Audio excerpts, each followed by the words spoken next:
Підтримайте наш канал на канапі. Підпишіться. Анатолій Костецький. Мінімакс. Кишеньковий дракон. Або День без батьків. Розділ 1.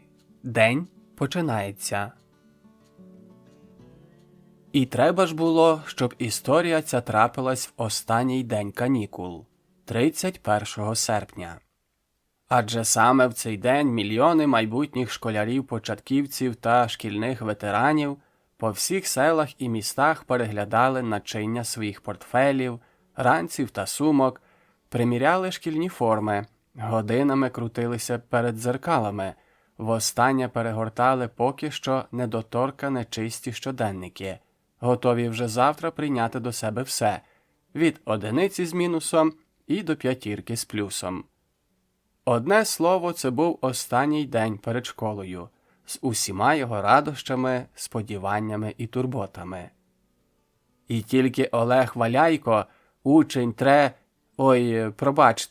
вже 4 класу, та його мала сестричка Ліза, вчорашня випускниця дитячого садка і завтрашня першокласниця, змушені були витратити цей день на зовсім інші справи. День 31 серпня для Олега розпочався о 6 годині ранку. Не подумайте, що Олег о такій ранній порі сам вибрався з ліжка і заходився робити фіззарядку. Він не дуже відрізнявся від більшості своїх ровесників, тож полюбляв ранками поніжитися в ліжку, доки тато чи мама не стягнуть з нього ковдру. Не любив Олег і вимахувати руками та ногами без будь-якої, як на нього, помітної користі. Байдуже, що тато і мама в один голос допікали йому. «Не робитимеш зарядки, виростеш хирлявий та кволий, не доживеш до бадьорої і щасливої старості, згублять тебе інфаркти та інсульти». Батьки лякали його ще й не такими хворобами, але що таке старість чи інфаркт для четвертокласника? Та й коли говорити по щирості, Олег щось не так уже й часто помічав, щоб мама чи тато, який був астрономом, покинувши свої завжди невідкладні і термінові справи, бігали бранками від тих злощасних інсультів та інфарктів. І коли син натякав їм про це, вони знаходили 100 причин для пояснень, а то й просто гримали. «Малий ще батьків учити, краще на себе поглянь». Отже, 31 серпня Олега розбудили рівно о 6 ранку. Спершу, коли мама почала стягати з нього ковдру, він відбивався крізь сон, та зрештою остаточно прокинувся і сів на ліжку, бо тато, що стояв поруч і мовчазно спостерігав, як син прокидається, раптом багатозначно мовив: «У мене до тебе серйозна чоловіча справа». Олег любив чоловічі справи.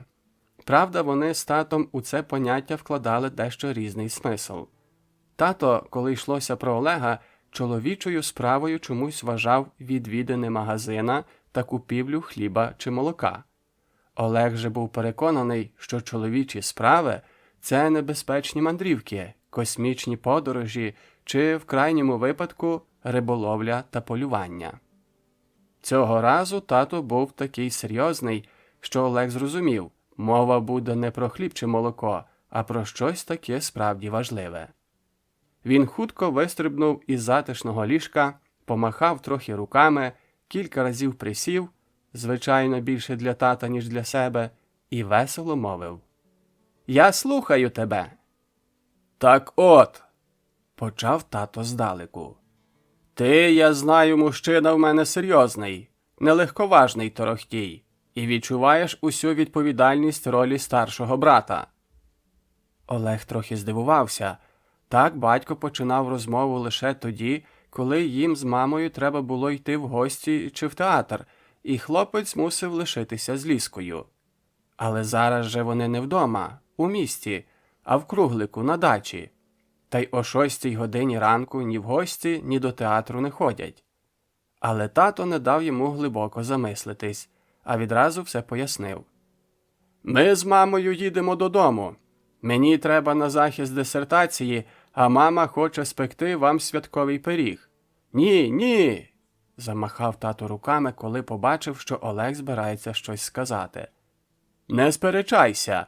Я знаю, ти хочеш сказати, що ви з Лізою теж допомогли б мамі. Дякую, але ви краще побудьте ще один день на свіжому повітрі. Зосередьтеся перед завтрашнім днем, та й мамі без вас вільніше, а ввечері я приїду по вас. Відверто кажучи, Олег і не думав сперечатися. Ще пак, лишитися на цілий день без батьків на дачі. Тож він тільки вдав, що трохи образився, а вголос мовив. Звичайно, тату, я все розумію, адже я старший брат і глибоко усвідомлюю всю відповідальність, що лежить на мені. Така відповідь цілком задовольнила батька, і він надав слово мамі. Протягом 40 хвилин Олег вислуховував мамині поради і настанови, більшість яких починалися словом «не». Не купатися в озері, не перегріватися на сонці, не їсти немихтих фруктів, не лазити по деревах. Не. Всі оті «не» Олег знав на пам'ять, тож не дуже і прислухався до маминих слів. Та й Лізка, що не кажіть, була в нього чудова сестра. Олегові з нею жилося просто і легко. Він навіть любив іноді залишатися з нею вдвох. Варто було запропонувати малій гру в дочки матері, і ніяких тобі проблем. Лізка ставала мамою, а Олег – татом. А бути татом дуже просто. Вмикай гучніше телевізор, влягайся на канапу та куняй собі. Мала ходитиме навшпиньках повз канапу, сповиватиме ляльок і лише зрідка наважиться підійти до Олега за порадою. «Таточку, а що нам робити з оцією неслухняною донею?» Піднесе вона братові татові одну з ляльок. Олег почухає в потилиці, подивиться на стелю, а тоді недбало кине. «Мамусю, ти в мене така розумна, що як вирішиш, так і чини». Цього сестрі було досить, і вона більше не турбувала брата. Отже, все складалося якнайкраще.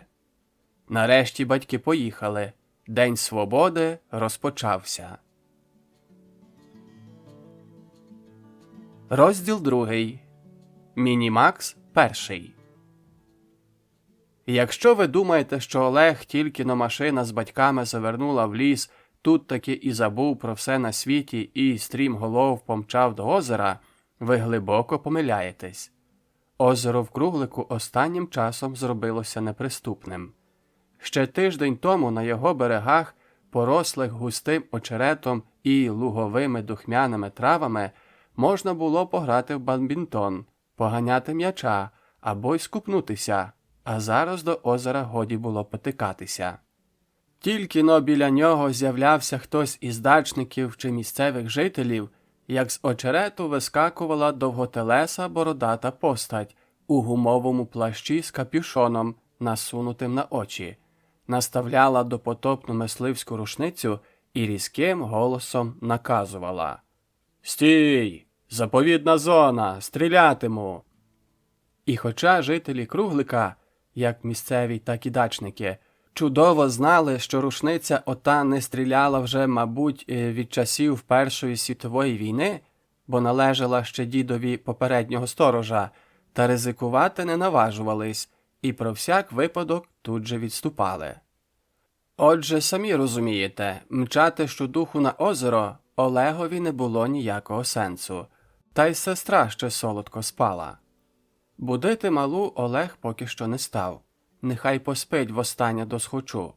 Адже завтра почнеться нескінченне шкільне життя.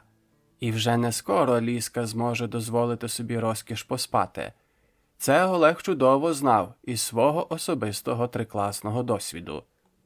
Він вийшов у садочок і вирішив, поки сестра встане, обібрати 2 вишні, що росли в дальньому кутку дачі. Дальній куток звучало надто перебільшено, до нього було 4 метрів, а то й менше.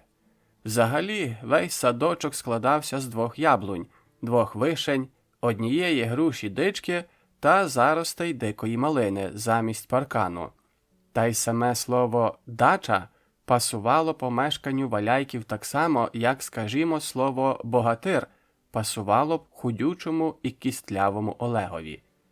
Дача являла собою фанерну халабуду розміром 3 на 3 метри та висотою десь метрів 2.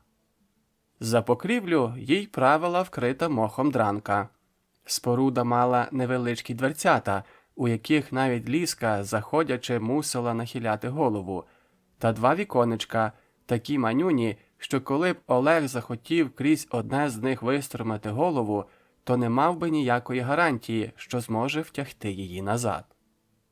Та коли говорити відверто, яка різниця, чи халабуда з 2 розкладушками править тобі задачу, чи кам'яний будинок? Головне – місце, а кращого за круглик, на одностайну думку мешканців найближчого міста, не знайти. По-перше, недалеко їхати.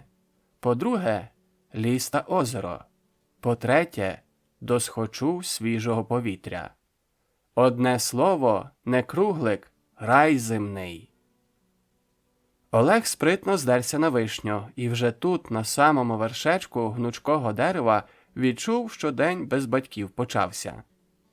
Він вправно й хутко обірвав за кілька хвилин обидва дерева, складаючи перестиглі вишні у пакетик від молока, припасований до пояса. Спустився додолу і вирішив нарешті збудити сестру, порадувати малу гостинцем. Та враз пригадав, що мама просила на сніданок забрати у сусідки Ізольди Сократівни яєчка, за які вже наперед заплачено. Ох, уже ці яєчка! Мама десь вичитала, що їх треба вживати щодня, свіжими і сирими, і відтоді примушувала Олега і Лізу ковтати щоранку по одному. При цьому вона пильнувала, щоб діти не просто ковтали яйця, мов індики, а випивали їх повільно, не поспішаючи, крізь невеличкі отвори у шкаралупі.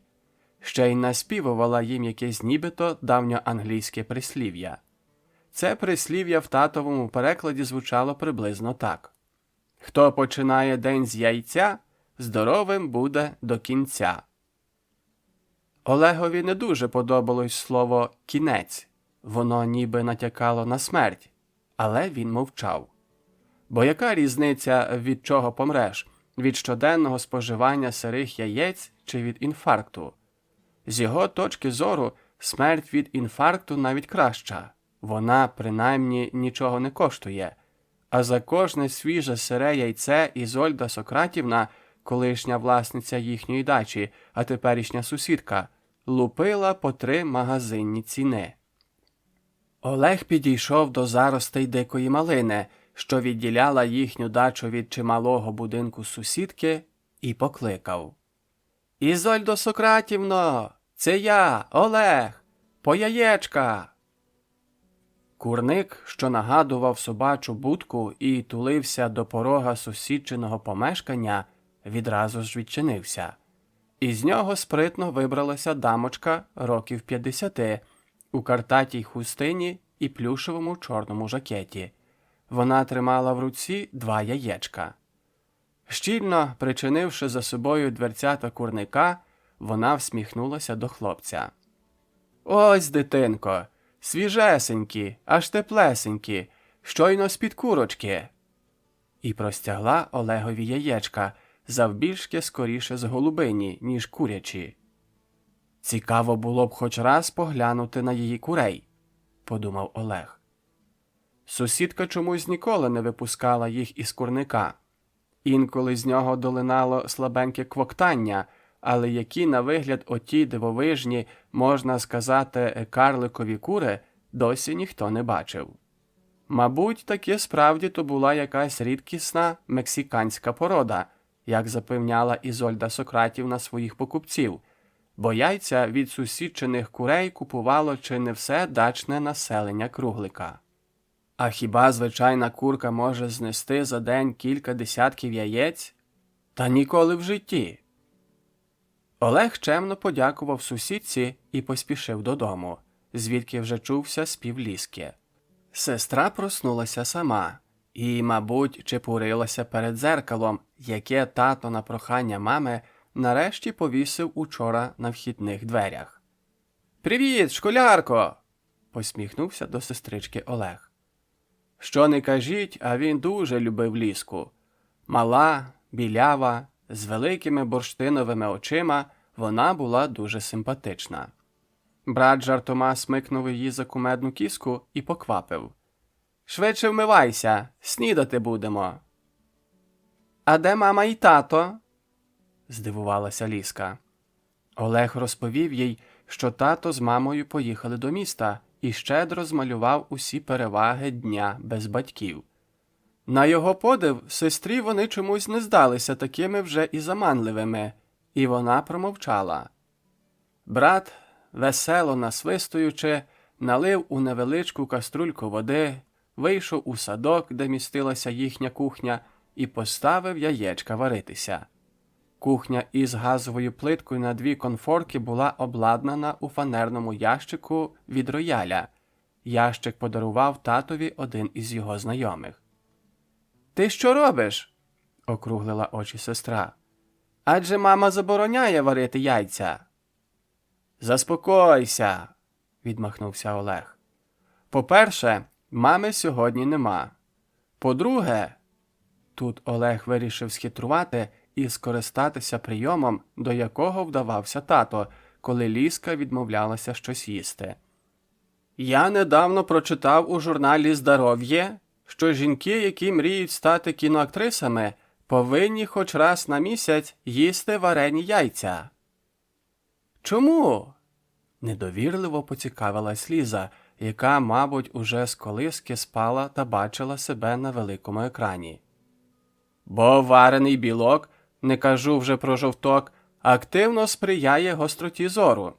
А коли в тебе гострий зір та ще й красиві від природи очі, то на екрані вони будуть втричі виразніші». Цей аргумент переконав Лізку, і вона заспокоїлась. «Приглянь за яєчками та подзьобай ось вишень», – подав Олег сестричці пакетик. «А я трошки помідорчиків пошукаю». І він пішов до невеличкої грядки з кількома кущиками помідорів, які ховалися в бур'янах у тому ж таки дальньому кутку саду. Коли він відкручував хвостик останнього помідорчика завбільшки з кульку для настільного тенісу, від кухні раптом долинув Лізчин зойк. Потім дзвінкий сміх, а тоді якесь пискливе воркування. Олег кинув помідори на землю і стрімголов помчав до кухні. Та коли він підбіг, то побачив, що нічого не сталося. Лізка стояла перед плиткою навколішках і лагідно посміхалась. Перед нею лежала перевернута каструлька, а поруч, у калюшці з недовареного білка та води, яєчна шкаралупа. «Чого б це я веселився?» – розсердився Олег. «Що ти тепер снідатимеш?» Він кинувся піднімати каструльку, та Лізка голосно зойкнула. «Обережно! Ти наступиш на нього!» «На кого на нього?» – не зрозумів Олег і витріщив очі на каструльку. На землі за каструлькою сиділо дивне створіння, дуже схоже на ящірку. Але в цієї ящірки, на відміну від звичайних, що водилися на лузі коло озера, на спині стирчали 2 невеликих крилиць із перетинками, а луска на тілі відливала металевим блиском. Дивне створіння погойдувалося на 2 задніх товстеньких лапах, схрестивши перед собою 2 передні, значно коротші, і пильно дивилося на Олега своїми райдужними очима з густими пухтастими віями. При цьому воно ще примудрялося водночас колупати гострим хвостиком у правому вусі, схожому і формою кольором на пелюстку гарбузової квітки. «Це що за потвора?» – здивувався Олег.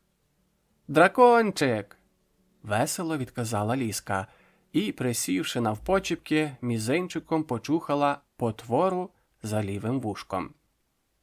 «Сам ти потвора!» – раптом сердито пискнула дивовижна істота. «А я Мінімакс перший. Такого, як кажуть, і в страшному сні не побачиш. Не дивно, що Олег, почувши ці слова, так і сів, де стояв. Розділ 3. Щедра сусідка. Нехай ніхто з вас не сподівається, що ліщиного зойку в круглику о цій ранній порі не почули. Щоправда, старожилів зойками не здивуєш, бо відтоді, як у круглику почали з'являтися дачі, село стало повнитися і зойками дітей. Діти дачників зойкали при найменшій нагоді. Побачить хто з них корову і кричить: «Ой, мамо, диви, справжня корова!» Побачить качку те ж саме: «Ой, мамулю, качечка, жива качечка!» І так від ранку й до вечора. «Метеличок, ой-ой! Вужик, а-тя-тя! Жабка, скок-скок!» Місцеві жителі розуміли, що візьмеш з цих городян, дітей бетону, сталі і скла, блідих пагінчиків асфальту. Справді, самі подумайте, хіба зустрінеш у центрі міста корову чи табун качок в оточенні барвистих метеликів? Та ні за що в світі. От вони і усміхалися поблажливо та думали: нехай малі радіють, нехай спілкуються із справжньою природою, бідолашки. Та про Олега і Лізу вони були іншої думки. Спокійні і виховані брат і сестра за той час, що були на дачі, жодного разу не дозволили собі зарепетувати чи загорлати. Тим паче качатися по землі та дригати ногами, як це робили деякі міські діти, коли батьки щось забороняли їм. Отже, ліщиному зойку ніхто не надав значення, окрім сусідки Ізольди Сократівни. Ця жінка вважала своїм громадянським обов'язком звертати увагу на все, що діється навколо, бо мала від цього свій зиск. Тож і зараз, почувши зойк на дачі Валяйків, вона метнулася до порога і заскочила в будинок. У першій кімнаті, захаращеній різноманітним непотребом, від заіржавілої швейної машинки до старезного пилососа «Вихрь», Ізольда Сократівна підійшла до дивної споруди, накритої старою рядниною, і відкинула запону. Під нею виявилася клітка, в якій сиділа пошарпана напівсонна ворона. Птах невдоволено покосував заспаним оком на Ізольду і сердито каркнув. «Ну-ну, покаркай мені!» Замахнулася рядниною Ізольда, і бідолашна ворона злякано втягла носату голову в плечі. «Вилазь!» – прочинила хазяйка дверцята клітки. «Справа є!» Ворона струснула крильми, зганяючи залишки сну, і неохоче вилізла. «Що там таке сталося?» – спитала вона людським голосом. «Я вже й так від ваших доручень гибію, то хоч ранком можу поспати?» «Потім поспиш, а зараз до роботи. Чи міліцію сюди запросити?» Єхидно поцікавилась Ізольда. «Ох, уже ця міліція!» Скільки Креня пам'ятав себе, Ізольда весь час лякала його міліцією. Невже так воно буде до кінця його життя? Креня, так звали ворону, був не лише розумний, як переважна більшість ворон взагалі, а й умів розмовляти. Ви, мабуть, знаєте, що можна навчити розмовляти деяких птахів, хоча далеко не всіх. Але Креня володів ще одним рідкісним та безцінним талантом. Він умів слухати і запам'ятовувати почуте.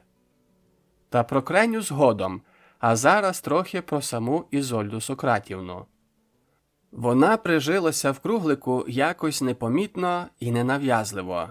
В будинку, де вона зараз мешкає, колись жила бабуся років 80.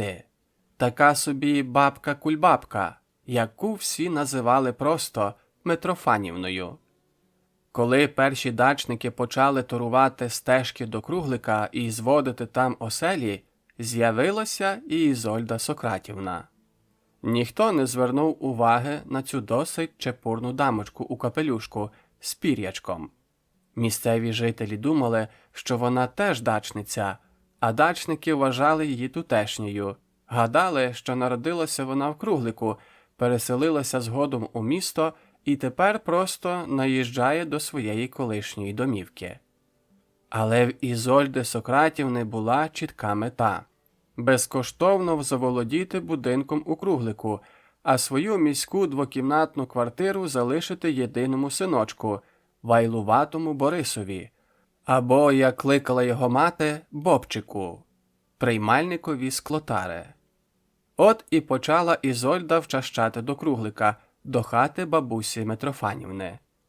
Бабця була сама як палець, тож із радістю приймала цю лагідну і привітну на її переконання жіночку, яка щоразу привозила бабусі із Києва гостинці – то пачку вафель «Сніжинка», то коробку цукерок «Пташине молоко», а то й київський торт.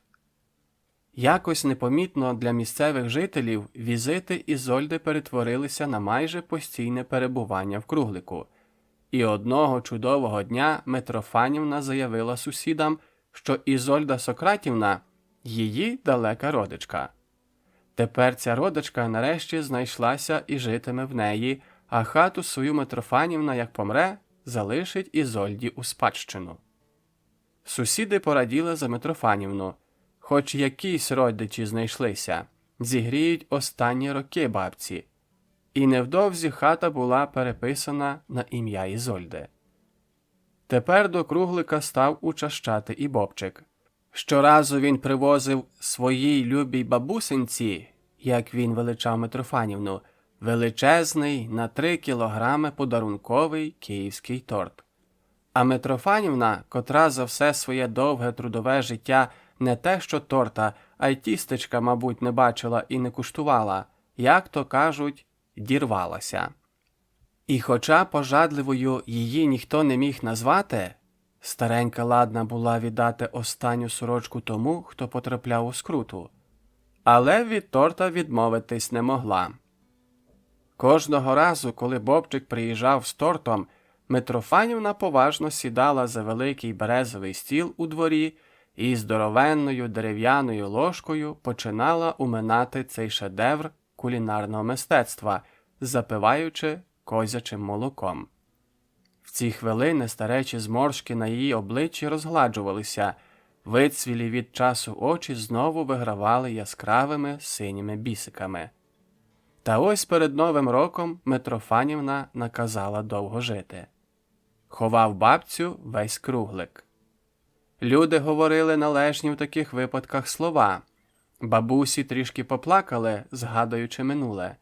Та найбільше за Митрофанівною побивалася Ізольда і Бобчик.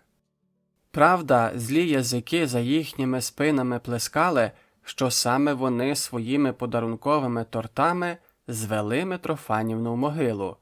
Але чого люди не набалакають? Самі подумайте.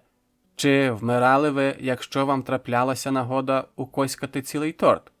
Не пригадуєте? Отож бо й воно. Тепер Ізольда Сократівна зробилася повноправним членом Кругликівської громади, успадкувавши будинок Митрофанівни.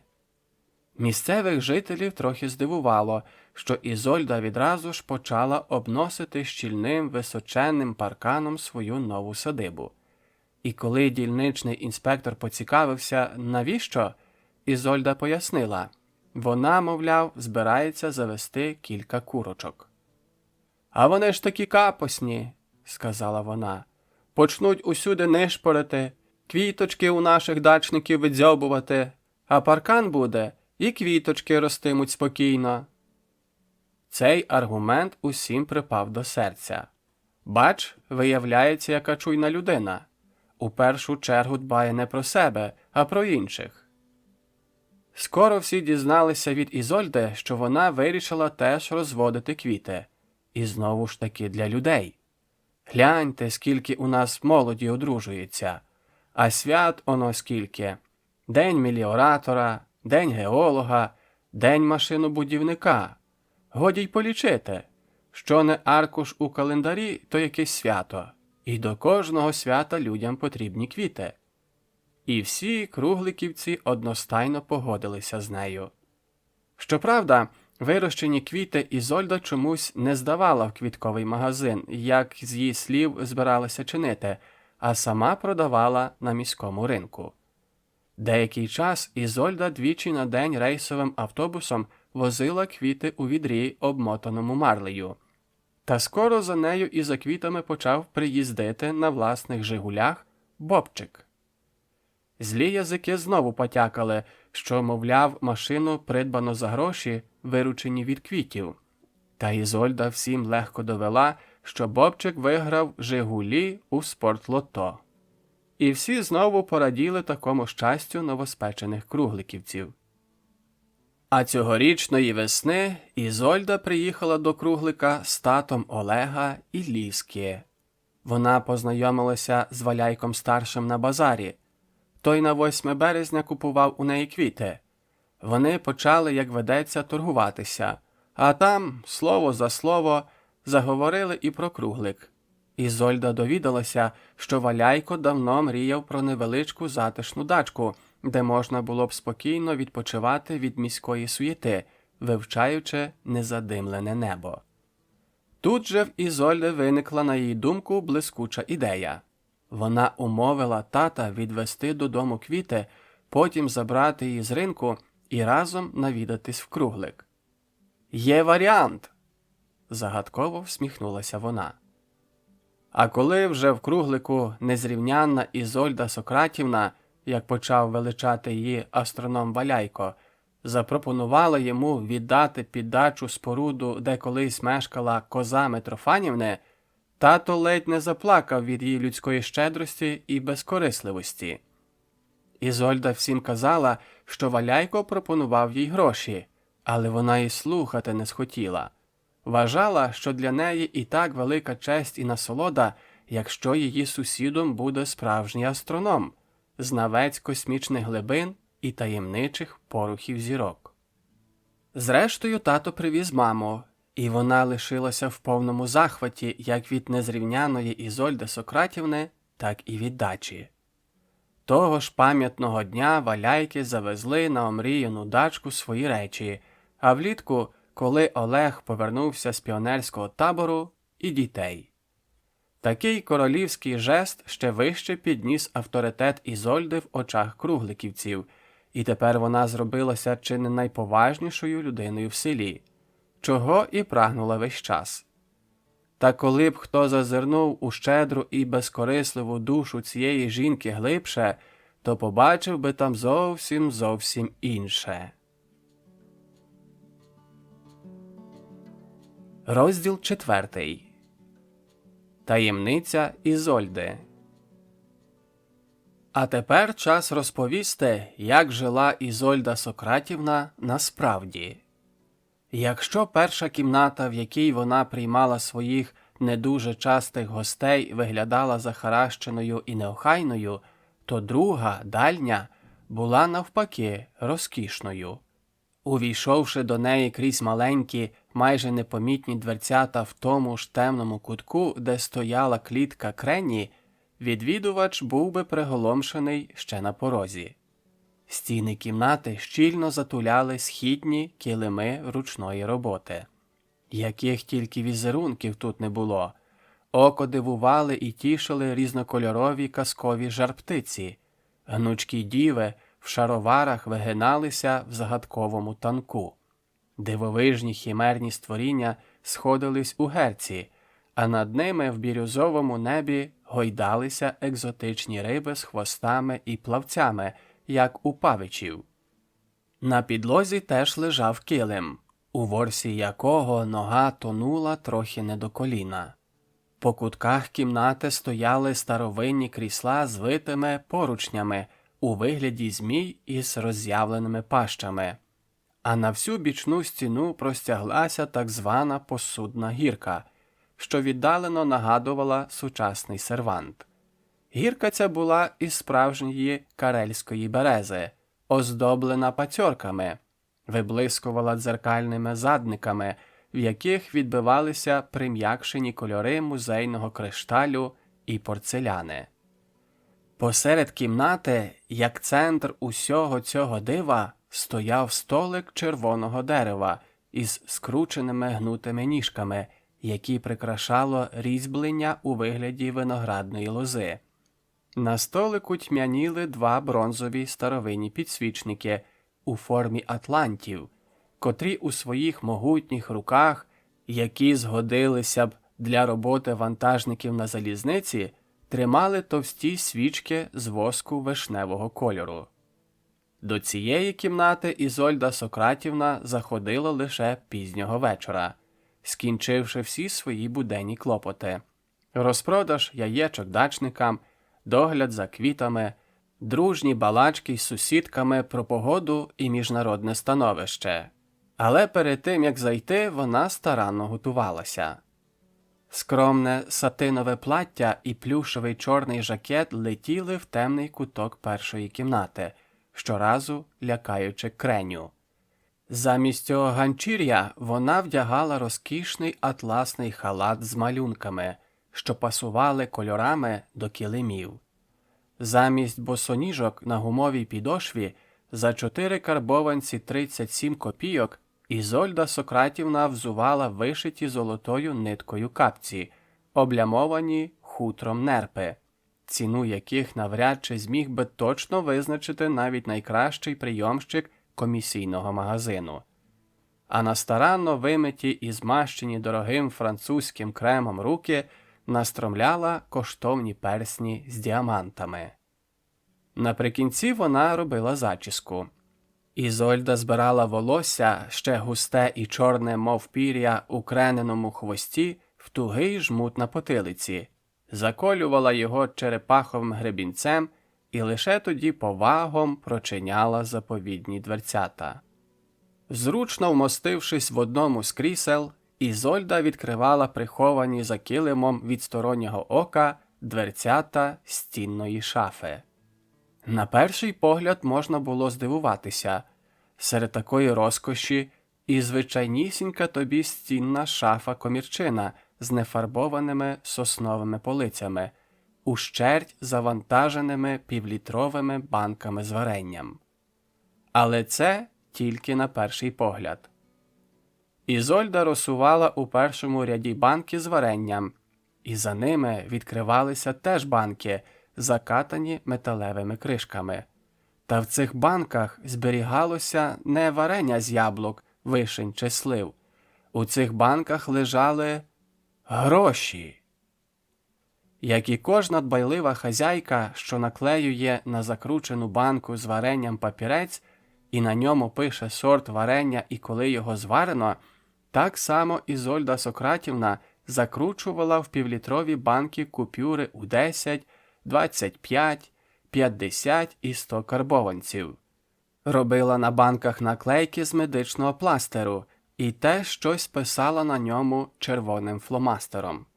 Але писала, звичайно, не сорти варення, де ви бачили варення з грошей, а якісь загадкові цифри, скажімо такі: 25.1500.8. Цей напис сторонній людині нічого б не сказав, але не Ізольді. Для неї він означав дуже і дуже багато. Ось як він розшифровувався. Грошові купюри по 25 карбованців. Всього в банці 1500 карбованців. Гроші зібрано в серпні.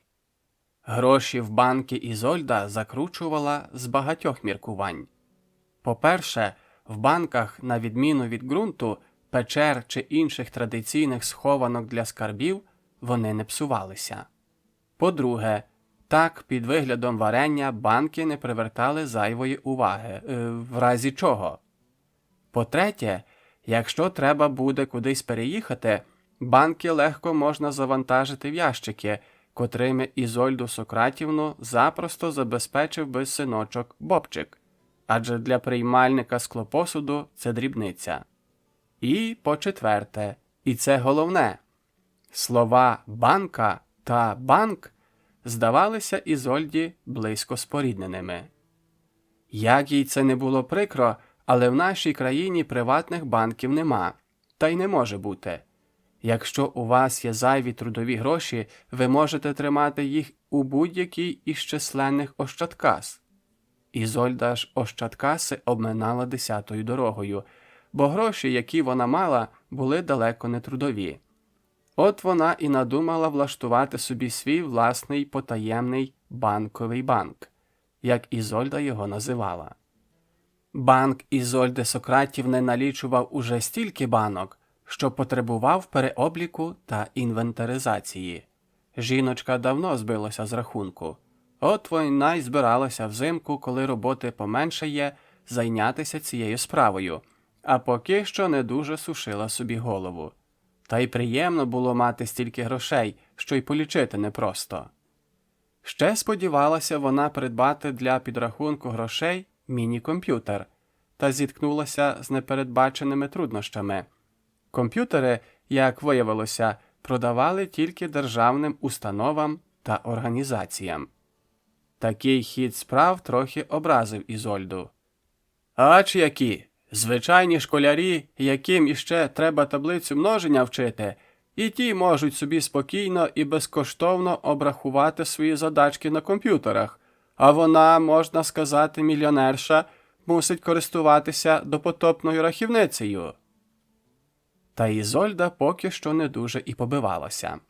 Вона сподівалася рано чи пізно роздобути омріяний комп'ютер, а тим часом вирішила досконально оволодіти прийомами роботи на ньому. І це, до речі, була чи не найповажніша причина, чому вона запросила Олегових та Ліщиних батьків на дачу. Адже діти Валяйків – школярі і мають доступ до обчислювальної техніки. Та й мама їхня – старший бухгалтер-економіст.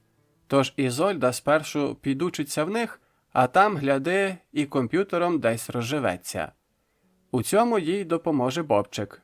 Адже для посади, яку він обіймав, нічого неможливого нема. Навіть і тепер, коли люди здають переважно посуд від соків та мінеральних вод, все одно біля пунктів прийому склотари завжди стоять черги. А Ізольда і Бобчик чітко усвідомили – там, де є черга, завжди можна погріти руки. Вас, мабуть, уже цікавить, звідки ж рядова і не дуже працьовита, на перший погляд жінка має таку силу селену грошей? Тоді поцікавтесь на базарі, особливо перед святами, скільки коштують квіти, або навідайтесь у круглик і спитайте ціну пари яєчок. А тепер час розповісти і про Креню. Колись Креня не мав ніякого імені, а був звичайним воронятком, веселим і галасливим, і мешкав у рідній воронячій колонії. З давніх давен колонія оселилася в самому центрі круглика, чи не з часів його заснування, і ніхто з мешканців не звертав на те уваги. Та й ворони приносили певну користь. Вони визбирували на городах черв'яків, личинок, усяких вреднючих жуків, поїдали різні покидьки, котрі лишалися після недільних наїздів міських туристів. Та відколи круглик почали заселяти дачники, воронячому раюванню настав край. Каркання і галас чорноперої колонії, які здавалися кругликівцям чимсь природним і невід'ємним від самого життя, дачникам чомусь не припали до смаку. Вони почали жалітися і писати до начальства, мовляв, вороняча колонія заважає їм жити. І от до круглика навідався чоловік у міліцейській формі. Походив, побалакав про щось із дачниками та й поїхав собі. А згодом з'явився знову, тільки вже не один, а в супроводі двох дядьків з мисливськими рушницями. Дядьки почали бабахкати у небо. Знявся страшенний лемент. Бідолашних ворон пройняв невимовний жах. І пташина колонія подалася хто зна куди, щоб уже більше ніколи не повернутися до рідних домівок. Креня ж при перших пострілах від переляку підскочив угору. І випав із гнізда, бо ще не навчився як слід літати. Мисливці, розігнавши ворон, подалися геть. А Креню, переляканого і немічного, підібрала Ізольда. Так він і оселився в неї. Зрозуміло, що його дитяча пам'ять міцно утримувала образ людей з рушницями, які ледь не до смерті нажахали його родичів, тож Ізольда відтоді і користувалася цим. Щоразу, коли Птах пробував був заперечувати хазяйці, вона грозилася здати його в міліцію або ж покликати мисливців. І хоча в Круглику мисливців не було, а дільничним інспектором працював веселий, рум'янощокий хлопець із дивним, як на нього, прізвищем Крутивус, його дитине обличчя досі не відало, що таке бритва. Та згадка про давнього кривдника у міліцейській формі лишилася в Крені назавжди. Кренею Ізольда назвала Птаха на честь свого таточка. Вона ж і навчила Креню розмовляти, а слухати і запам'ятовувати почути він умів чи не від народження, адже й у ворон, як і в людей, теж бувають свої вундеркінди. Ворона була потрібна Ізольді для того, аби узнавати, що де робиться.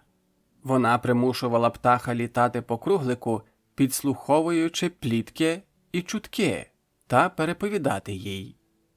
Знаючи майже всі таємниці як мешканців Круглика, так і дачників, Ізольда, лише натякнувши на свою обізнаність, легко вибивала для себе будь-які блага.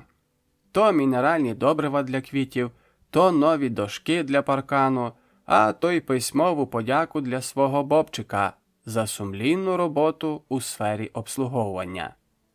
Ще Креня мусив узнавати, де намічаються весілля чи похорони. От де Ізольда і Бобчик гріли руки. Ізольда Сократівна першою мчала до місця події зі своїми квітами, бо знала, лише у цих двох випадках люди навіть не питають, скільки коштує букет, а платять, що скажеш. Та й Бобчик, якого Ізольда відразу сповіщала терміновою телеграмою, прилітав своїми «Жигулями» на весілля чи похорони за порожніми пляшками. Після такого візиту на дверях приймального пункту склотари, де він працював, кілька днів висіла промовиста табличка «Немає тари». А на полицях так званого банкового банку Ізольди ставало тісніше. Роль шпигуна зовсім не подобалася Птахові. Він затаїв на Ізольду страшенну злість і при першій же нагоді мріяв помститися. Але жах перед міліцією поки що змушував Креню коритися хазяйці, та й для помсти ніяк не траплялося слушної нагоди. Отак насправді жила Ізольда Сократівна, ховаючись від сторонніх очей за щільним високим парканом та за славою душевної і безкорисливої жінки. Отже, почувши ліщин зойк, вона вигнала Креню з клітки і наказала: «Негайно лети до Валяйків, поглянь, чого раптом ці виховані діточки галасують?» «На голодний шлунок?» – обурився Креня, бо хазяйка навіть не згадала про сніданок. «І не подумаю!» «Що?» – гримнула Ізольда. «І не подумаєш? Так я зараз ось-ось!» І вона вдала, ніби збирається бігти на двір і щосили гукати на поміч дільничного міліціонера Крутивуса. Так вона вже не вперше лякала Птаха. І хоч Креня в глибині своєї воронячої душі трохи сумнівався, що міліція може стати Ізольді з її квіточками в пригоді, але страшний спогад дитинства знову примушував його скоритися. «Лечу! Вже лечу!» – замахав Птах крилами. «Але хоч макову росиночку!» «На вже, ненажера, вдавися!» Розщедрилась, пожалівши Птаха, Ізольда і кинула йому запліснявілу обсмоктану кістку. Креня спершу ображено і гордовито відвернувся, та голод, як то кажуть, не свій брат, і він під презирливим поглядом Ізольди квапливо обдзьобав ледь помітні залишки курятини, утер дзьоба кістистою лапою і тінню шугонув у прочинену квартирку. Розділ 5. Знайомство зблизька. Підлітаючи до літньої кухні Валяйків, Креня ненароком зачепив металевий кухоль, що висів на яблуневій гілці. Кухоль із дзенькотом упав на землю, і птах від ляку аж завис у повітрі. «Все!» – майнуло в голові. «Тепер уже точно здадуть у міліцію!» Та на його подив ніхто на дзенькіт просто не звернув уваги, тож Креня вже обережніше вмостився на нижній гілці і уважно почав мотати на вуса. Пробачте, на дзьоба все, що діялося в кухні. Олег нарешті оговтався від того, що побачив і почув.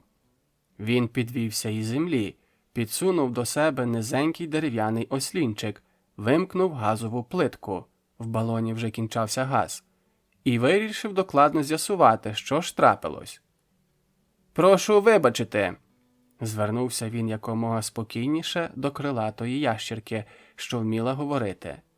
«Але мені не зовсім зрозуміло. Ви кажете, нібито ви...» «Кажу, що чуєш», – не дуже вічливо перебила його ящірка. «Я дракон Мінімакс перший, і поки що останній».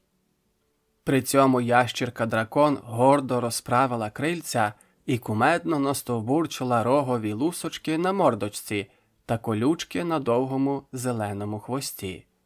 А коли деякі особи, котрі безпідставно, як я переконався, іменують себе Homo sapiens, тобто людиною розумною, мислячою, не розуміють елементарних істин, то й нічого з такими правити теревені. Мінімакс скінчив свою промову і зарозуміло відвернувся, утупивши райдужні очиці, прикриті повіками з блакитними віями, в ліску, що стояла коло плити і усміхалася. Олег не знав, що й відповісти цій пихатій, як на нього, потворі, тож перевів погляд на сестру. «Чого всміхаєшся?» – невдоволено мовив він. «Краще б узяла і прибрала. Онде всю підлогу залила яйцями та засмітила шкаралупами». Ліска заходилась прибирати, а Олег трохи заспокоївся, випустив в пару, як сказав би тато, і знову звернувся до пихатої ящерки, що називала себе Мінімаксом. «Наскільки я зрозумів, добродію, ви назвалися драконом?»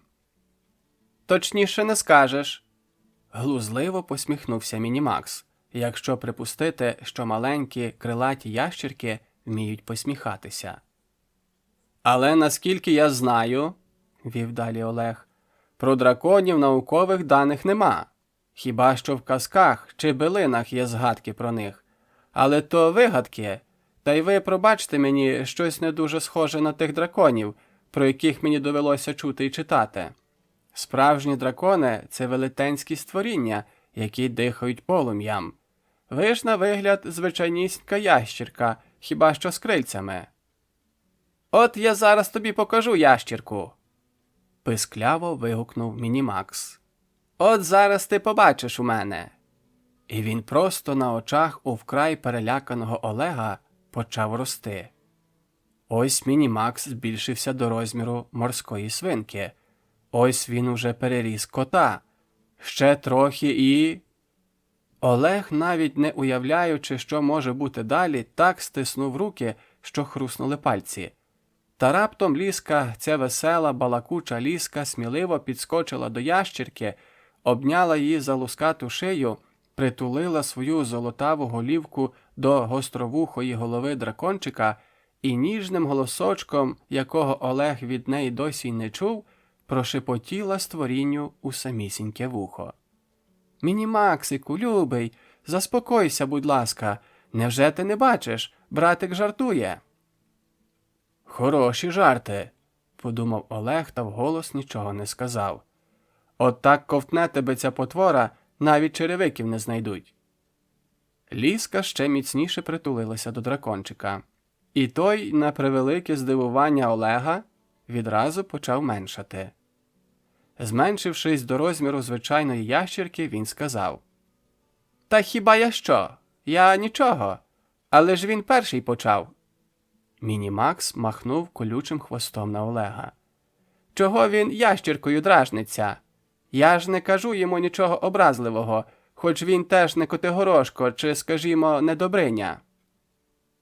Крити було нічим.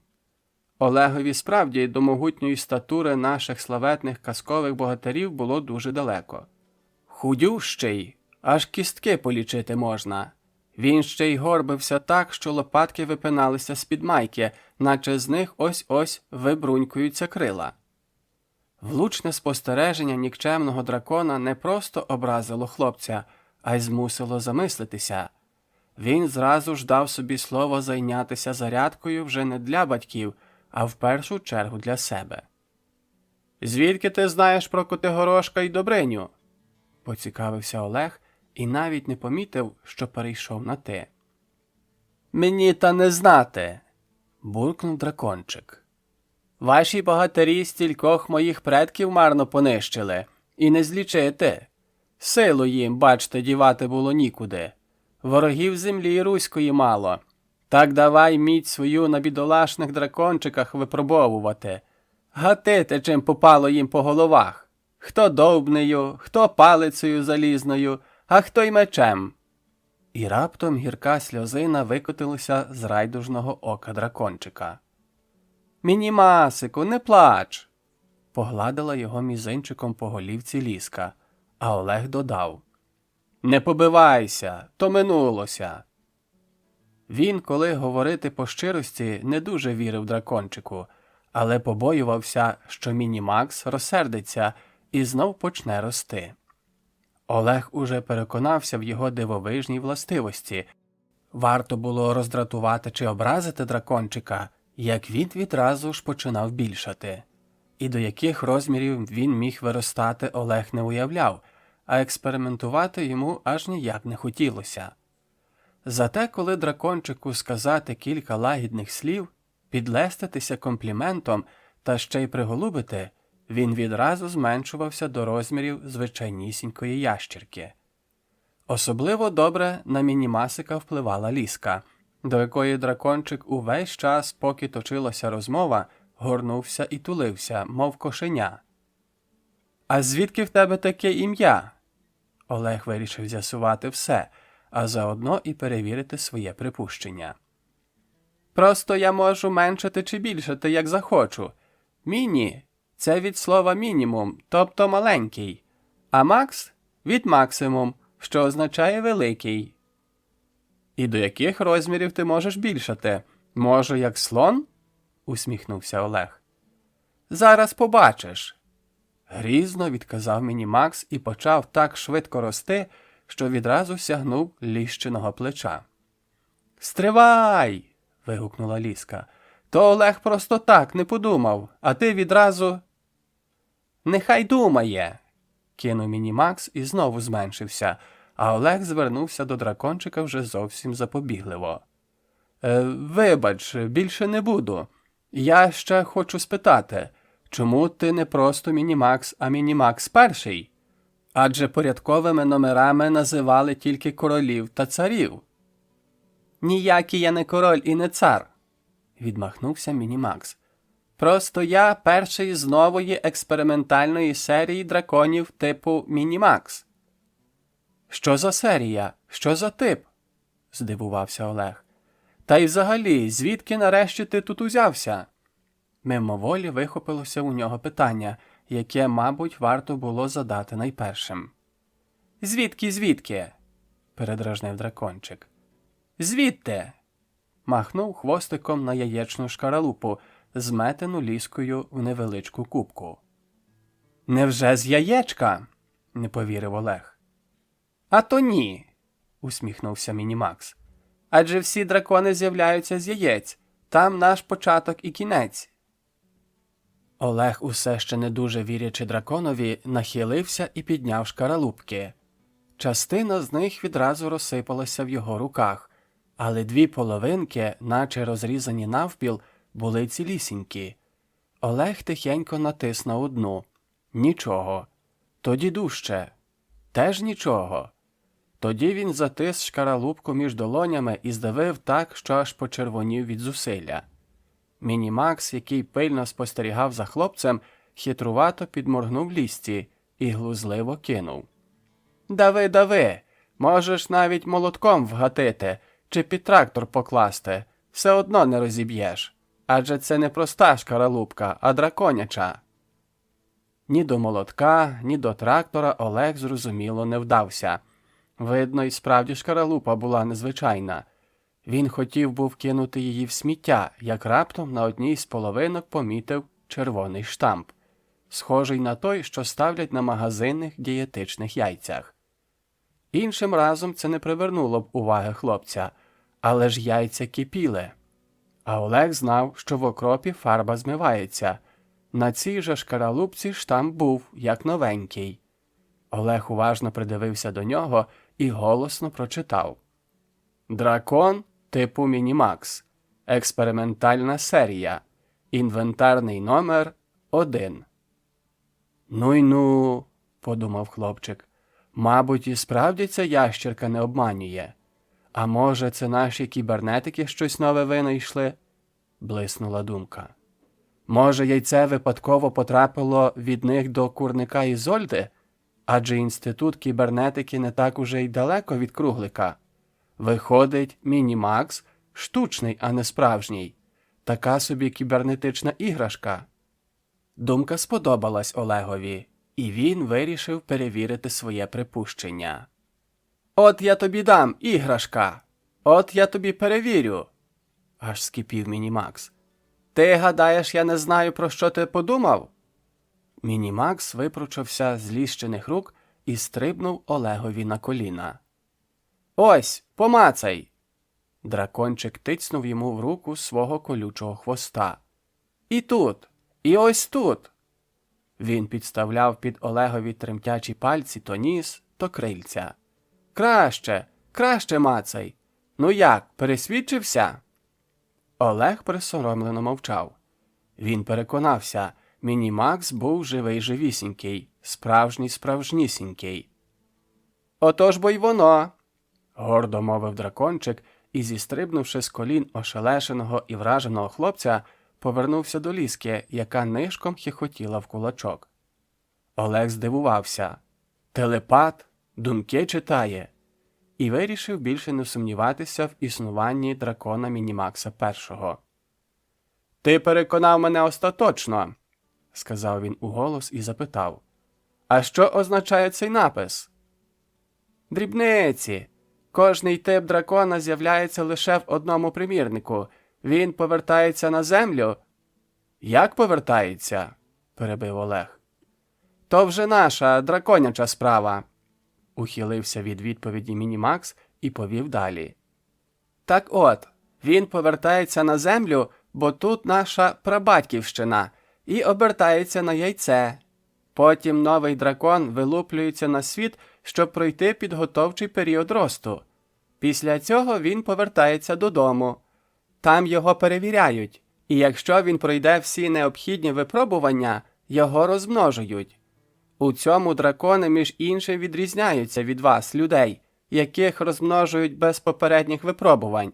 Що вийде, те й вийде». Відверто кажучи, балачки Мінімакса образили Олега як представника людства. Якийсь там дракон, а ставить себе вище за людину. Як він, дурненький, не збагне, адже це прекрасно, що люди такі різні. Навіть уявити страшно, коли б їх спершу випробовували в одному примірнику, а тоді розмножували. Виходить, не сподобався комусь, знімай його з виробництва, а припав до смаку, живи в сотнях і тисячах. Ну й ну, ще нароблять отаких, як Петько-психолог, що тоді буде? При згадці про свого однолітка, сусіда по круглику, Олег аж здригнувся та відігнав від себе ці думки. «Мінімаксе, а звідки ти так добре знаєш людей?» – спитав Олег і вирішив про всяк випадок іще раз останній закинути наживку. «Чи не в інституті кібернетики довідався?» Та дракончик наживку не ковтнув. Він презирливо зиркнув на Олега, усміхнувся його нескінченним і марним спробам розкрити таємницю і відказав. «Снився мені твій інститут. У вас там забавками займаються, а у нас справи серйозні». «Де у вас?» «Звісно, де. В сузір'ї дракона». «Де-де?»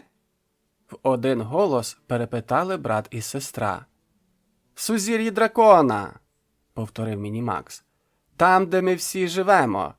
От ви, люди, живете на Землі в сонячній системі, а ми, дракони, мешкаємо на планеті Драконії, яка знаходиться у сузір'ї дракона. Це найменша планета сузір'я, вона дуже схожа на Землю. Ми там досить давно оселилися, хоч інкубаційний період виведення з яєць та підростання ми досі проходимо на Землі. Я вже казав, драконячий рід походить із Землі. От тепер зрозуміло, полегшено зітхнув Олег. Але все ж поясни, от ти щойно вилупився з яєчка, то звідки ти стільки знаєш? Необхідні знання нам переходять у спадок через гени від попереднього дракона. Ти чув про генетичний код? Щось чув, відказав Олег, бо і справді чув від тата про це. Гени – такі невидимі штуки, які передаються дітям від батьків, тобто успадковуються. І саме завдяки генам, генетичному коду, діти мають чи то мамин колір очей, чи то ходу батька, а то й характер та зовнішність бабусі чи дідуся. Одне слово гени – річ могутня, хоч і невидима. Без генів, як то кажуть, і не туди, і не сюди. «Максику!» – лагідно звернулася до дракончика Лізка. Вона вирішила називати його скорочено. «Ти забув розказати про свою планету?» «Нічого я не забув», – відповів Максик. «Просто я дуже зголоднів, бо від народження ще й рісочки в роті не мав». Брат і сестра винувато заметушились у пошуках чогось їстівного. Великих запасів на дачі, ясна річ, не було, адже вони вже мали сьогодні вертатися додому, завтра до школи. Та все ж у шафці над плиткою Олег знайшов півпачки вівсяної крупи «Геркулес». «Годиться?» – показав він пачку дракончикові. «Смакота!» – вигукнув той, прочитавши назву. «Ми, дракони, полюбляємо все, від чого можна стати здоровим і дужим. А тут сама назва «Геркулес» натякає на силу. Давай!» «Доведеться трохи зачекати, поки звариться». «Та вже потерплю», – погодився дракончик, видряпався по ліщиній нозі і сховався в невеличкій кишенці на її фартушку. «Ой!» – усміхнулася мала і погладила Максика. «Тепер ти вже не просто дракон Мінімакс, а кишеньковий дракон». Мінімаксові назва сподобалась, і він ніжно потерся вушком об ліщин пальчик. А Олег налив у каструльку води і вімкнув газову плитку. Та полум'я над комфоркою ледь пурхнуло і щезло. Хлопець покрутив туди-сюди ручку. Дарма. «Все!» – зітхнув він. «Газ у балоні скінчився». «Пусте!» – мовив Мінімакс і вистрибнув з кишеньки. «Де тут у вас плитка підключається?» Олег показав. «Так», – мовив дракончик, знімаючи шланг з порожнього балона. «Запалюй сірник», – наказав Лізі. Мала запалила сірник і чекала. «Тепер сунь сюди», – роззявив рожеву пащу дракон. «Обпечешся?» – зойкнула Лізка і відвела руку. «Кому кажу, сунь?» – розсердився Мінімакс. «Нам, драконам, вогонь, як вам шоколадне морозиво». Ліза обережно наблизила палаючого сірника до пащі дракончика, і той довгастим, наче в справжньої ящірки, язичком лизнув полум'я. Солодко замружився, а тоді ухопив шланг від плити у пащу і крізь зуби гукнув. «Жапалюй конфойку!» Олег не дуже вірив, що з цього щось вийде, але ввімкнув комфорку, і вона запалала веселим вогником. Вже за кілька хвилин вівсянку можна було подавати на стіл. «Ну як?» – хитро примружився Мінімакс, коли виплюнув уже непотрібний шланг. «Геніально!» – вигукнули брат і сестра. «Тоді до столу!» – скомандував дракончик і перший помчав до будиночка. Бідолаха, мабуть, так зголоднів, що мчав, не розбираючи дороги, і з усього розгону буцнувся головою у двері, на яких висіло мамине улюблене дзеркало. Двері гойднулись. Мінімакс м'ячиком відскочив від них. І вчасно. Тої ж миті дзеркало на секунду зависло в повітрі, а тоді з веселим дзенькотом брязнуло об землю. «Ой!» – сплеснула руками Ліска, забувши, що тримає тарілки для каші. Зрозуміло, що й тарілки лише дзенькнули об землю і розсипалися на скалки, перемішавшись з уламками дзеркала. «Що ж тепер буде?» – схопився за голову Олег. «А що?» – здивувався Максик. «У мене все в порядку, не хвилюйтеся. Голова, спасибі генам, цілісінька. Адже ваші богатирі так нагатили моїм предкам голови, що тепер моя може витримати будь-які удари». «Та я не про твою голову, я про дзеркало», – бідкався Олег. «Воно розбилося, отже чекай неприємностей». «П'є, дзеркало», – кинув зневажливо Мінімакс. «Невже ти віриш у всякі забобони?» «Забобони тут ні до чого», – відмахнувся Олег, бо й справді не вірив у них. «Річ у тім, що це мамине дзеркало, отже про чуханки не минути». «Справді», – погодився Мінімакс. «Що ж робити?» «Я знаю», – підстрибнула Ліска. «Скажемо, що це кіт Петька-психолога». «Але ж валити на безневинного кота нечесно», – не погодився Олег. «Може, хай Мінімакс признається мамі?» «Ти що?» – замахала руками сестра. «Та хіба мама повірить, що у нас є дракончик?» «Еге ж, не повірить», – підтримав Лізу Мінімакс. «Дорослі вони такі». Видно було, що йому аж ніяк не хочеться знайомитися з таємничою прочуханкою, про яку з таким відчаєм говорив Олег. «Але до чого тут кіт? Хіба він допоможе?» «Цей кіт допоможе, будьте певні», – сказав Олег і додав. «Гаразд, біжу до Петька за котом, а ви снідайте без мене». Розділ 6. Кіт на прокат. Петько-психолог мешкав на протилежному кінці круглика. Він хоч і вчився у місті, у сусідній з Олеговою школі, та й жив там досить давно вдвох із мамою, але кругликівці вважали його місцевим. По-перше, він у круглику народився. По-друге, батько його жив тут. Ото щоліта Петько-психолог приїздив, як він висловлювався, в рідні Пенати, до батечка. Батьки його розлучилися, коли він був зовсім малий. Мама з Петьком перебралася до міста, і їм дали кімнату в гуртожитку кондитерської фабрики, де вона працювала. А батько, що полюбляв зазирати до чарки, через що вони й розлучилися, зостався в круглику у своїй занедбаній хижі.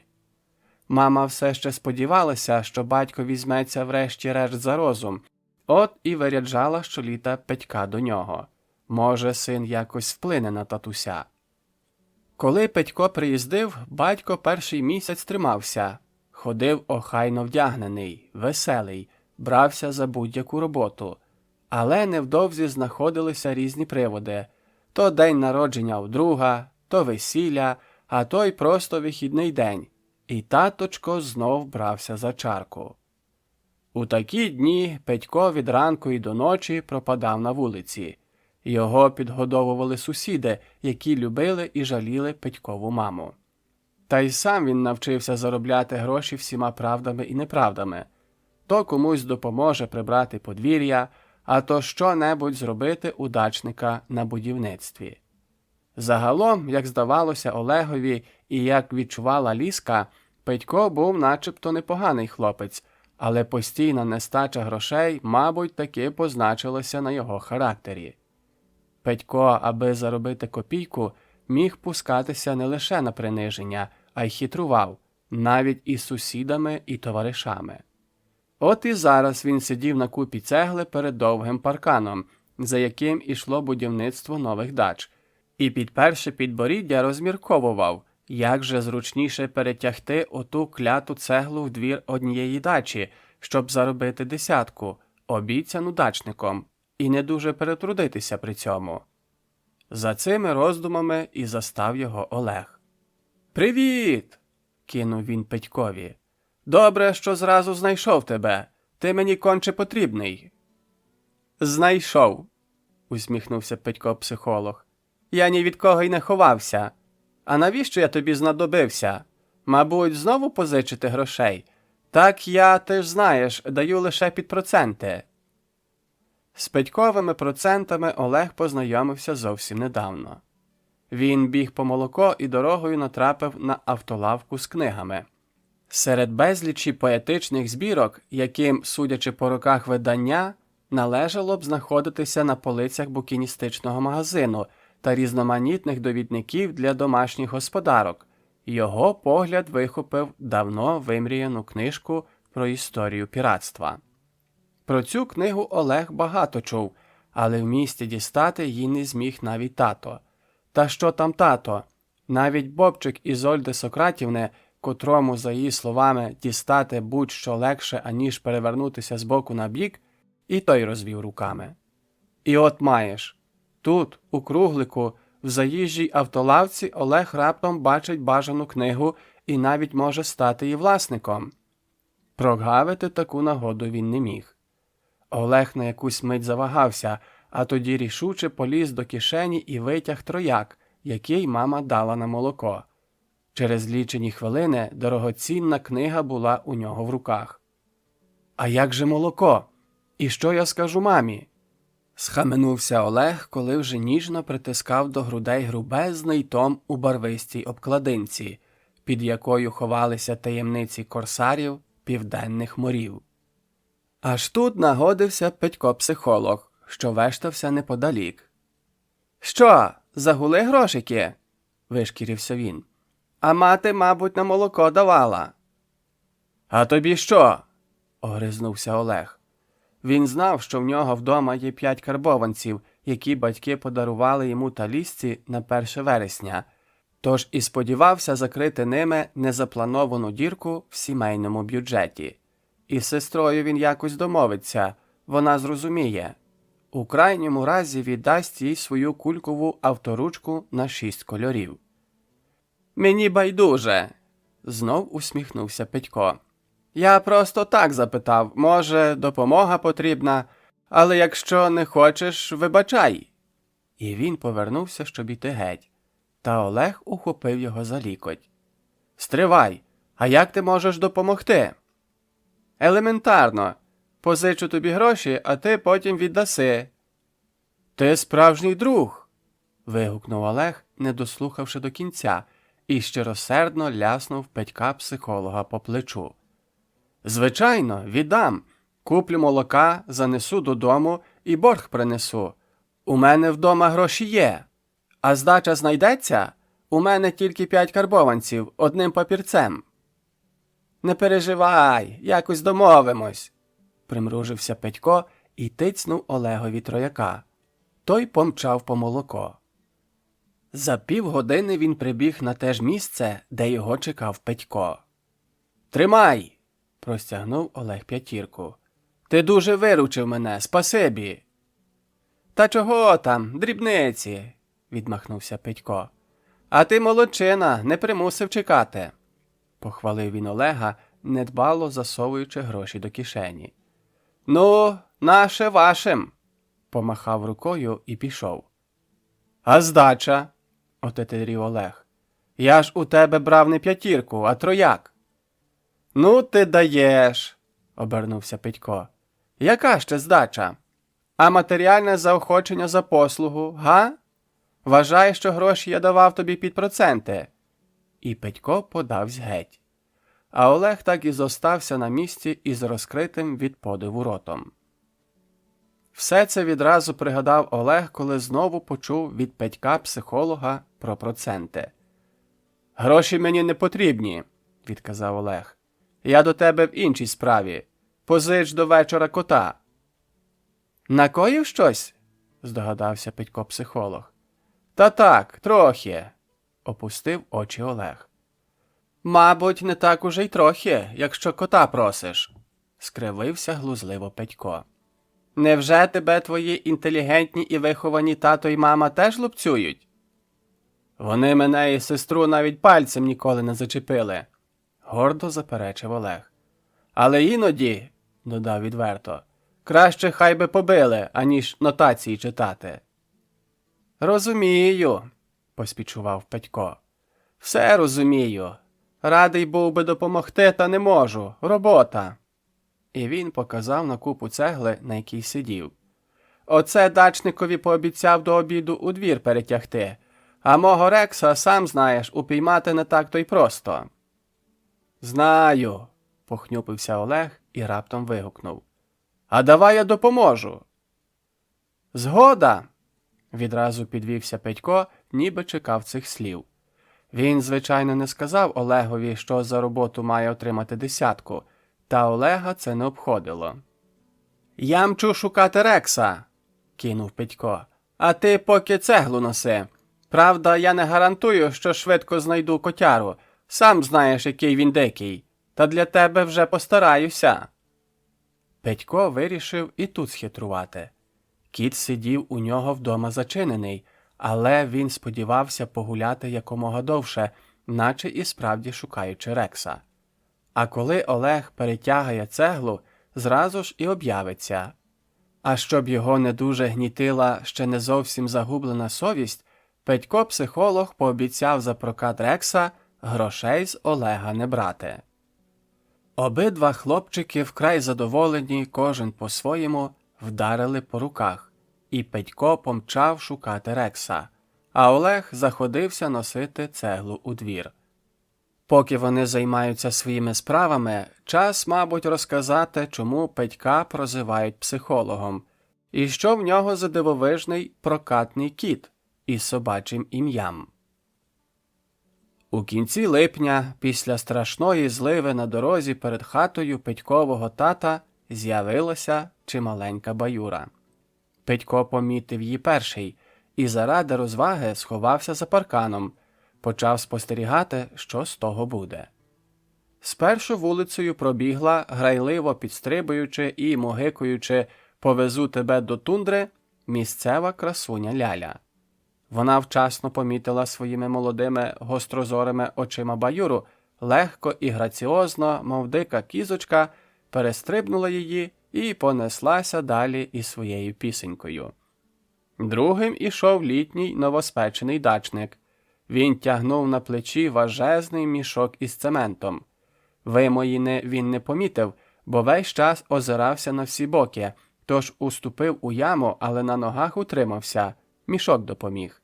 Дачник сердито сплюнув, вилив воду в щобіт і потягнув мішок далі. Аж тут на дорозі з'явився Петьків тато.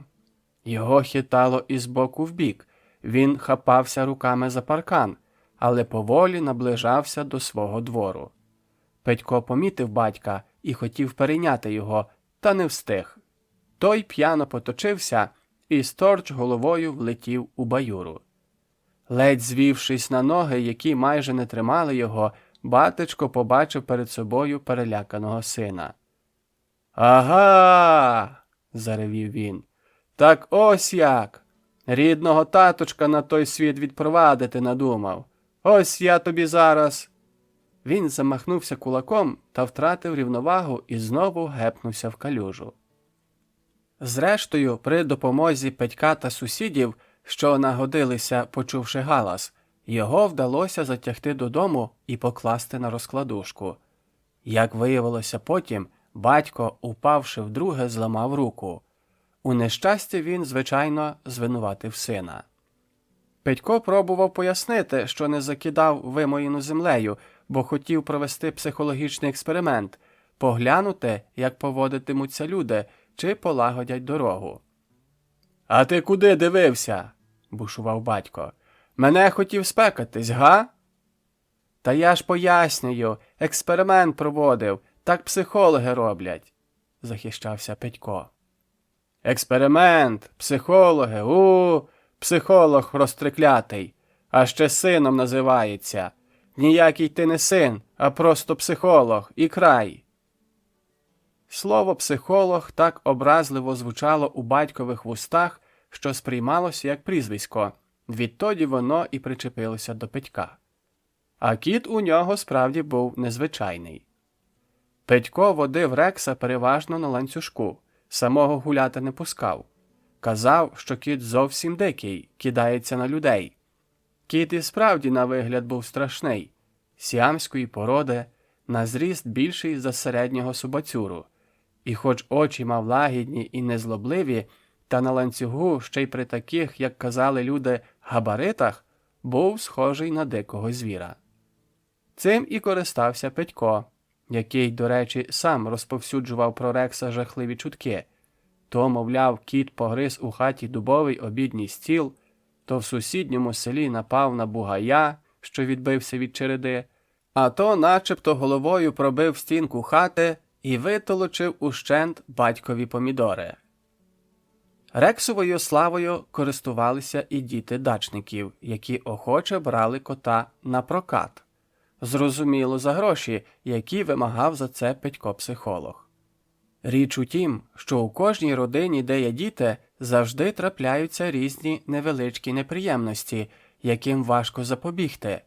Чи то мамина улюблена чашка раптом вислизне з рук дочки або сина і розіб'ється, чи то футбольний м'яч з невідомих причин замість воріт потрапить у тазик із варенням, яке бабуся виставила у двір, що прохололо, а то хлоп'яча компанія, захопившися грою в розбійників, пронесеться галопом по грядках і витопче їх не гірше від справжнього кінського табуна. Одне слово дрібних неприємностей, як ви знаєте по собі, у житті завжди вистачає. У таких випадках і приходив на допомогу Петько-психолог із своїм прокатним котом. За 20 копійок на годину він давав потерпілому Рекса, на якого той і списував свої провини.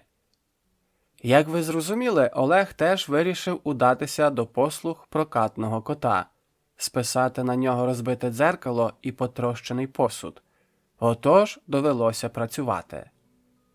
Коли він заніс у двір останню пару цеглин, гордо оглянув свою роботу, утер з обличчя рясний піт і присів на лавочку коло воріт, на вулиці з'явився Петько-психолог з Рексом на ланцюгу. Та коли він наблизився до Олега і глянув через паркан на старанно складену купу цегли у дворі однієї з майбутніх дач, очі в нього полізли на лоба, і він почав ротом хапати повітря, мов риба на суходолі. «Що ти накоїв?» – заревів Петько не своїм голосом. Олег злякано підскочив і витріщився на Петька, нічого не розуміючи. Не встиг він спитати, що ж саме він учинив, як раптом з іншого боку вулички почув ті ж самі слова, але у більш розпачливому виконанні. «Ти що ж це наробив, халамиднику?» Олег обернувся і побачив, що на пополотнілого Петька-психолога, котрий просто вріс у землю, насувається могутня постать дядька-дачника. І тут Олег усе зрозумів. Виявляється, він так поспішав, що перетягав цеглу не в той двір, куди треба було, а на сусідню дачу. Що станеться далі, він не став чекати. І так можна здогадатися, хоч уявити важко. Олег спритно вихопив із рук ошелешеного Петька ланцюжок з Рексом і щодуху помчав з рятівним прокатним котом додому, тільки вітер засвистів у вухах. Та вдома на нього чекала нова несподіванка. Тільки-но Олег підбіг до своєї дачі, тягнучи за собою Рекса, який хоч і мовчки, але досить енергійно опирався, як почув розпачливі схлипи сестри. Він заскочив до хатини і побачив Лізу у сльозах. Вона сиділа на ліжку, закривши обличчя долонями, і голосно ридала. «Лізонько, манюнько моя!» – обняв її за худенькі плечики переляканий брат. «Що сталося?» «Максик!» – ледь вимовила Лізка, розтуляючи заплакане личко. «Максик!» І знову заревла ще голосніше. «Та кажи вже, що з ним?»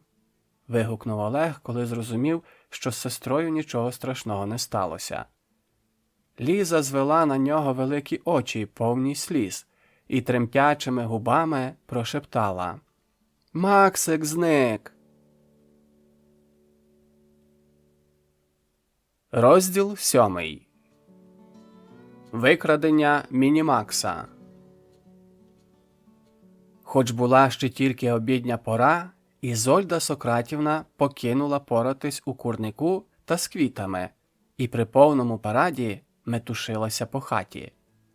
Вікна були затулені важкими шторами, і світло крізь них майже не пробивалося. На плечі Ізольди сидів Креня, а на столику поміж бронзовими підсвічниками у тьмяному блимані свічок лежав непритомний Мінімакс. Вас дивує, як він тут опинився? Про це варто розповісти докладно. Поки Олег тягав цеглу, Ліза наводила на дачі порядок. Вона старанно та дуже обережно вимила тарілки від Геркулеса, який вони з дракончиком поїли з величезною насолодою. Потім вона висипала з каструлі залишки каші в тарілку, їх лишилося тільки 2, для Олега, і засунула її у духовку. Не прохолоне, поки брат надійде, та й не заважатиме, а то ще й ця розіб'ється. Весь цей час Мінімакс дрімав у кишенці ліщиного фартушка. Та коли мала заходилася підмітати скалки від тарілок і дзеркала, дракончик прокинувся і, щоб не заважати Лізці, легенько вислизнув із затишної кишеньки, до якої вже починав звикати, мов до гніздечка. Він озирнувся на всі боки і принюхався. У кутку хатинки за розкладушкою він помітив барвисту коробочку. Мінімакс покрадьки підповз до неї та обережно обнюхав. Пахло духмяно і солодко. Дракончик уважно придивився і прочитав на коробці напис: «Космос. Сигарети вищого сорту». Дракончик аж захихотів тихесенько, так його потішив цей напис. Що таке космос, він чудово знав із власного досвіду. Ще б пак. Жити у сузір'ї дракона та подорожувати звідтіля на землю і не знати космосу? Про сигарети він також чув. Річ у тім, що до його організму, незважаючи на всілякі запобіжники і фільтри, все ж таки проник одинокий ген куріння, так званий тютюновий ген. Один із предків Мінімакса у свій час надто зловживав тютюном. Ніколи не розлучався з люлькою, яку йому подарував знайомий богатир, що сам кинув палити. От цього ядучого зілля предок дракончика і помер у розквіті сил, коли йому було всього-навсього 713 років. А середній вік драконів, котрі пройшли випробування і стали на масове виробництво, сягає кількох тисячоліть. Коли дракони переселилися у своє нинішнє сузір'я, вони, маючи гіркий досвід, почали нещадно боротися з тютюном, від якого, вони знали, стають сіро-жовтими і немічними не лише могутні дракони, а й люди, надто діти. Але все ж таки поодинокі порушники тютюнової заборони, на жаль, серед драконів часом траплялися. От і до Мінімакса прослизнув від предка отой каверзний і підступний тютюновий ген. Тепер, почувши п'янкий аромат тютюну вищого сорту та побачивши такий рідний і щемливий напис «Космос», той триклятий ген захвилювався, занервував, забігав по всіх драконячих жилочках, грубо розштовхуючи ліктями антитютюнові гени, що злякано притихли від такої агресивної зухвалості. Він і примусив Мінімакса хвилюватися. Дракончик чудово усвідомлював, що курити дуже шкідливо. Про це і зараз лементували ображені антитютюнові гени з усіх своїх останніх сил. Та Мінімакс чомусь волів їхніх розпачливих застережень не чути, а прислухався лише до самотнього гена курця. Він ухопив звабливу барвисту коробочку передніми лапками, вибрався з-під ліжка, підповз до ліски, міцно притискаючи свою знахідку до животика, і смикнув малу за шкарпетку. «Тобі чого, Максику?» – нахилилася до нього Ліза. «Та от, під розкладушкою знайшов», – показав Мінімакс сигарети. «Ой, це ж татові!» – вигукнула здивована Лізка. «Тільки ж він покинув палити. Мабуть, приховав від мами про всяк випадок. Давай я їх переховаю, щоб тато не знайшов», – вирішила Лізка і простягнула руку, щоб забрати сигарети. Але Мінімакс відскочив і крильцями закрив знахідку. «Не дам!» – запищав він. «Я їх знайшов, отже тепер вони мої». «Це ж отрута!» – злякалася мала. «Ти вб'єш себе?» «За нас, драконів, не хвилюйся!» – пихато мовив Максик. «Сигарети нам смакують більше, ніж вам, скажімо, тістечка!» – збрехав дракончик і додав. «Краще дай сірники, припалити нічим». Лізка не дуже вірила дракончикові, а втім, хто його знає, які у цих драконів порядки та звички. Вона побігла на кухню. Ага, а сірників нема», – радісно помахала вона, коли повернулася перед носом Максика порожньою сірниковою коробочкою. «Усі вийшли». Дракончик не повірив і попросив її нахилитись, та й сам зазирнув до коробочки. Та пересвідчився, що Ліза не обманює, і засмутився. Раптом погляд його зупинився на чималенькому дерев'яному молотку для приготування відбивних, який висів над плиткою. Очі Мінімакса радісно зблиснули, і він вигукнув. «О, запальничка, вищий сорт!» «Де?» – не зрозуміла Лізка. «Та ой же, над плиткою!» – показав Мінімакс. «Хіба це запальничка?» – засміялася Лізка. «Це молоток для м'яса». «Для вас, людей, може, і молоток, а для нас, драконів, запальничка», – пояснив Максик. «Давай бери її та гати ось сюди». І він підставив потилицю, щільно вкриту роговими щитками. «Та ти що? Я ж тебе можу вбити!» «Не хвилюйся. Хіба не бачила, як я головою у двері бабахнув?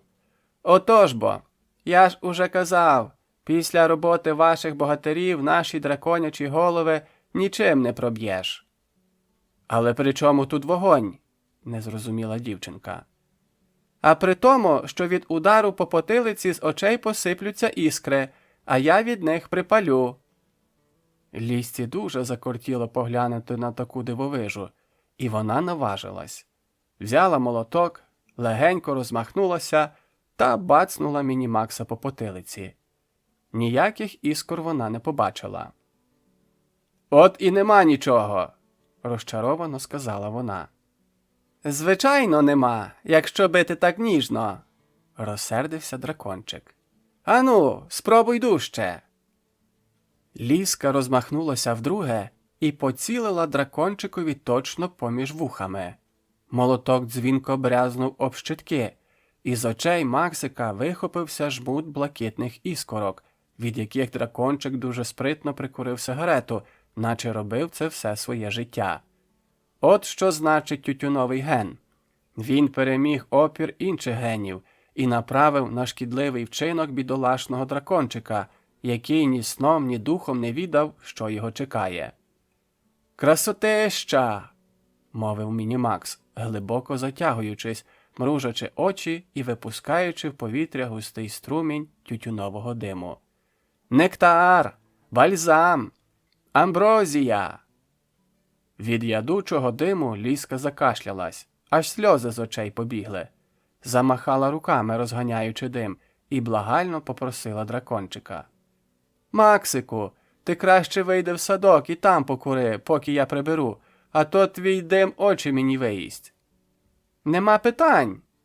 Відразу згодився Мінімакс, ухопив пачку із сигаретами і вискочив на двір. Там він розлігся на прохолодній травичці під вишнею, поклав поруч коробочку з отрутою і почав смалити сигарету за сигаретою, припалюючи одну від одної. Лізка тим часом скінчила прибирати і покликала Максика, та їй ніхто не відповів. Вона вийшла в садок і роззирнулася навкруги. Дракончика ніде не було. Раптом погляд малої впав на пачку від сигарет і купку недопалків під вишнею. Мала підбігла до дерева і уважно подивилася в траві. Максика і тут не було. Тоді навколішках вона облазила весь садок, навіть колючі зарості малини, та дракончик як у воду впав. Тоді Ліска почала голосно схлипувати і шморгати носом. На ці звуки за паркану вистромилась голова Ізольди Сократівни і спитала: «Чого, дитинко, рюмсаєш? Загубила щось?» «Дракончика», – схлипнула Ліска, але вчасно схаменулася і додала: «Ящірку, вона на дракончика схожа. Я для школи впіймала, для живого куточка, а вона десь утекла». «Пхє!» – реготнула сусідка. «Та цього добра біля озера хоч греблю гати. Збігай і впіймай». З цими словами Ізольда Сократівна крутнулася на місці і зникла у своєму будинку, де, як ви пам'ятаєте, на неї чекав непритомний Мінімакс, котрого хвилин 5 тому приніс Креня. Так, у цьому нема нічого дивного. Якщо ви не забули, Креня весь час стежив за подіями на дачі, сидячи на яблуні. Коли Мінімакс вийшов у садок курити, птах, який був на сторожі, нечутно і непомітно перелетів на вишню. Чекати йому довелося не так уже й довго. Вже після 7-ї сигарети в голові Максикові запаморочилося, в роті зробилося страшенно гірко, жахливо защипало язика, його занудило, перед очима попливли хиткі кольорові кола, і дракончик знепритомнів. Креня зразу ж злетів з вишні, вправно і обережно підхопив дзьобом нерухоме і безладне тільце дракончика і полетів до хазяйки. «Що це за гедоту ти в хату приніс?» – накинулась на птаха Ізольда, коли Креня поклав свою здобич перед нею на столик. «Ти що собі дозволяєш? Усяку здохлятину додому тягнеш. Та я тебе зараз до міліції запроторю». І намірилась була змахнути Мінімакса ганчіркою зі столу, та Креня раптом, мов вітер, налетів на неї і дужим крилом ударив по руці. От такої нечуваної поведінки птаха Ізольда аж присіла, закліпала очима, а тоді заверещала: «Та я тебе! Та я тобі!» Вона несамовито шукала очима, чим би важким огріти Креньку. Про всяк випадок птах злетів аж на шафу, далі від гріха, і вже звідти, щоб трохи остудити хазяйку, каркнув, наслідуючи її сина Бобчика: «Ша, хазяєчко, без паніки, не робіть хвилі, гра варта свічок». Кренині слова відразу нагадали Ізольді її рідного синочка, що досить частенько висловлювався у такий спосіб на своєму пункті склотари. Вона заспокоїлась, але все ще роздратовано спитала: «Ти що там, варнякаєш, бісова мара?» Птах вирішив на образи поки що не звертати уваги, адже перевага була зараз на його стороні, а тільки недбало кинув: «Між іншим, ця, як ви кажете, гедота, справжній дракон на ім'я Мінімакс Перший». «Ото цей?» Ізольда бредливо пересунула Мінімакса лакованим нігтем, але знову назвати загадкове створіння гедотою вже не наважилась. «Так, саме він», – підтвердив Креня і розповів Ізольді про все, що побачив і почув.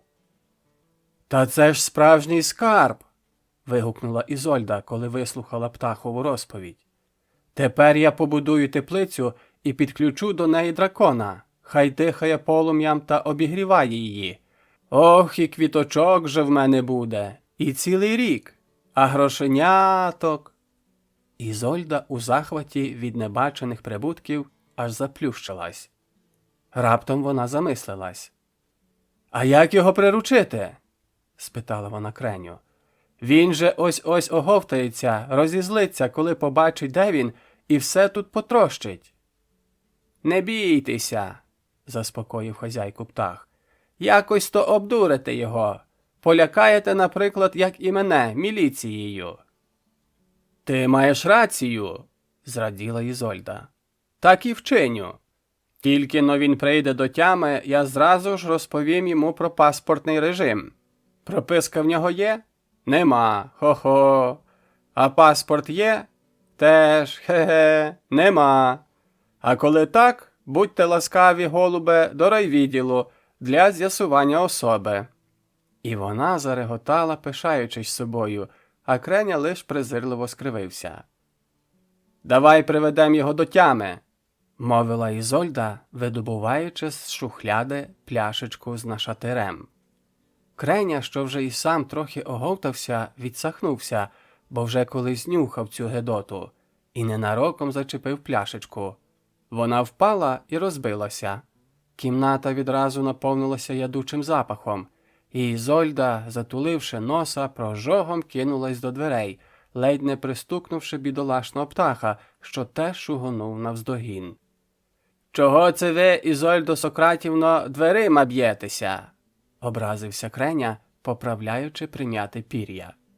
«Оце така шана за все, що я зробив?»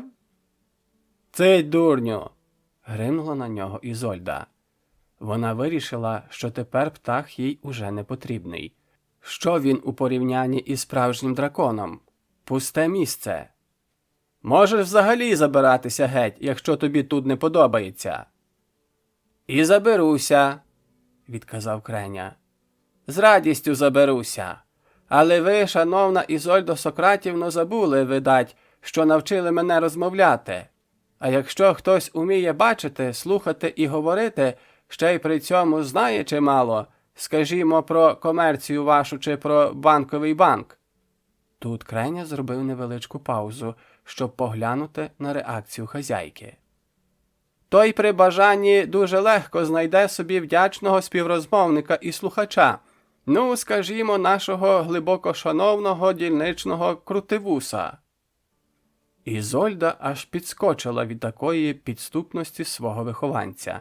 На неї напала гикавка. Ледь-ледь подолавши її, вона вирішила змінити тактику. «Кренюсю, Любчику мій чорноперий, не звертай на стареньку бабцю уваги, прошу тебе. То я так, до слова, не подумала та й ляпнула. А взагалі я хороша. Ти ж не забув, хто порятував тебе від злої смерті?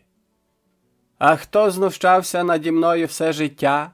Хто бив мене, голодом мордував, у клітці замикав?» Нарешті Креня вирішив відвести душу, бо відчув своїм вундеркіндівським воронячим розумом, час священої помсти неухильно наближається. «Я ж виховувала тебе, для тебе ж старалася». «Нічого собі виховання», – відвернувся Креня. «Було, Кренечко, ой, було», – підлещувалась до птаха Ізольда. «Та нащо старе зараз згадувати? У кожного своя важка доля.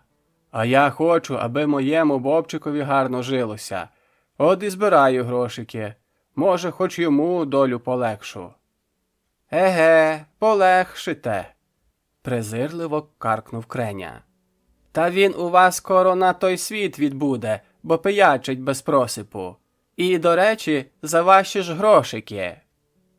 «Не каркай, клятущий», – схлипнула Ізольда, почувши правду про свого синулю, яку старалася приховувати навіть від самої себе. «Він покине, я знаю, покине. От побачиш». «Так він вам і покине. От коли б заробляв гроші трудом, потом і мозолями власними, тоді, може, і кинув би. А так, легкі набутки, нечесні, нетрудові, і пропивати легко». «Все!» – не стрималася нарешті Ізольда, і з усієї сили грюкнула кулаком по столику, аж здригнулися атланти на підсвічниках. «Більше не дам йому ні копійки!» Прийняла вона тверде, як їй здавалося зараз, і остаточне рішення. Це, мабуть, уперше в житті, бо Кренині слова змусили її серйозно замислитись над майбутнім сина. «Куди ж ви подінете гроші, що в банках позакривали?» Навіть не знаю, щиро зізналася Ізольда, бо теж уперше задумалась. А й справді, навіщо їй ці гроші, коли їх треба ховати від стороннього ока? Нічого зайвого на них не купиш, щоб ненароком не запідозрили в шахрайстві. А всі оті килими, дорогі меблі, кришталь, порцеляна, коштовні персні, звалені в потаємній кімнаті. Для чого все це, коли й похвалитися нема перед ким? Ізольда Сократівна важко опустилась на стілець, сховала відразу постаріле обличчя у подолі атласного халату і гірко заплакала. «Не побивайтеся марно!» – пожалів хазяйку Креня. «Я підкажу вам, що робити!» Ізольда втерла сльози і уважно подивилася на мудрого птаха, ніби й справді повірила, що той допоможе. «Відпишіть свої гроші товариству по охороні природи», – запропонував Креня. Ізольда жахнулась. Як? Її гроші, які вона всіма правдами на світі назбирала для Бобчика, і отак ні за що, ні про що та комусь віддати? Не бувати такому. Вона ще при своєму розумі. До Ізольди відразу повернулися колишній спокій і врівноваженість. Їй навіть зробилося соромно за свою тимчасову слабість. Креня нічого не помітив, бо Ізольда таким самим скорботним голосом пообіцяла. «Згода, Кренечко, відпишу. Тільки потім, пізніше». Ні, якщо писати, то зараз. Або, Креня розправив крила, я негайно лечу до Крутивуса. Куди? Стривай, злякалася Ізольда. Пишу, уже пишу. Вона схопила пом'ятий паперовий аркушик, олівець і сіла до столика.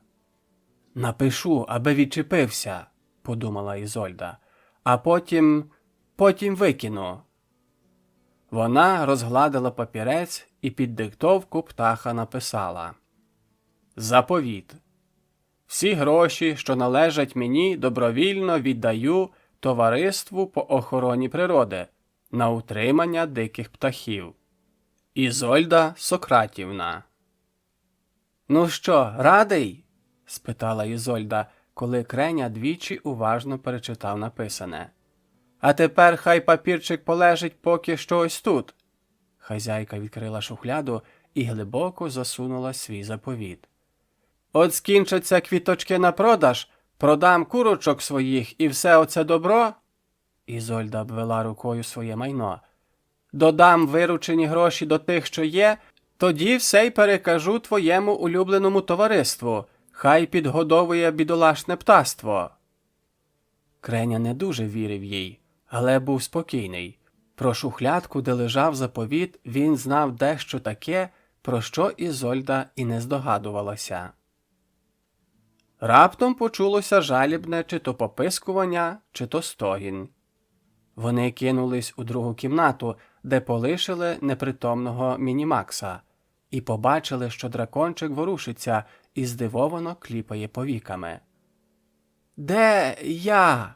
– кволим голосочком спитав Мінімакс, коли побачив над собою незнайому жінку з птахом. «У справжніх друзів», – відказала Ізольда і взяла дракончика в руки. «А де Ліза і Олег?» – поцікавився Мінімакс. Він ще досі почував себе страшенно гидко після куріння, тож відразу заприсягнувся яйцем, з якого вилупився на світ, ніколи в житті більше не торкатися тютюну в будь-якому вигляді. «Вдома вони, де ж їм бути, але зараз до них не можна», – відповіла Ізольда, бо ще не придумала, як обдурити Мінімакса, і підшуковувала вірогідне пояснення. Аж тут хтось щосили загрюкав у вхідні двері. Ізольда металася по кімнаті. «Ой, Максику, тобі треба негайно сховатися». «Чому? Від кого?» «Потім поясню», – відмахнулася Ізольда. «Там таке сталося, таке...» Раптом на очі їй трапив пилосос Вихрі. Вона підбігла до нього і наказала Максику: «Сюди!» Дракончик прочитав назву – Вихрі. і не став заперечувати, адже вихори, тайфуни, бурі та смерчі – драконяча стихія. Міні-Макс спритно зістрибнув з рук Ізольди у темну посудину пилососа і почув, як над ним клацнула кришка. Підтримайте наш канал на канапі. Підпишіться.